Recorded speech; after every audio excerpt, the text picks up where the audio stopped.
আমরা সম্ভবত কয়লাকুলা তো ধরছে মনে হয়, কয়লাকুলা তো ধরছে মনে হয়। কয়লার কোনো অপশন নেই, কয়লার কোনো অপশন নাই। ধরে কেউ হয়তো যে 6টার সময় ভাড়া বুঝেন সাংবাদিক আমাদের হ্যাঁ সবাই থানার সামনে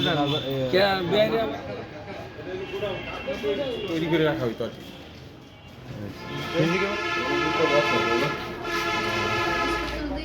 ব্যাংকের কাগজপত্র আছে, ইন্স্যুরেন্সও করা আছে। একজন দুটার পয়সা মতো। হ্যালো, আমি এই সরল মানুষ হ্যাঁ এমনি মেশিন ধ্বংস করে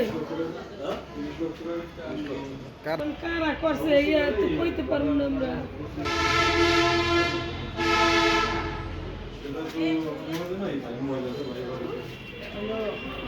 3টা 40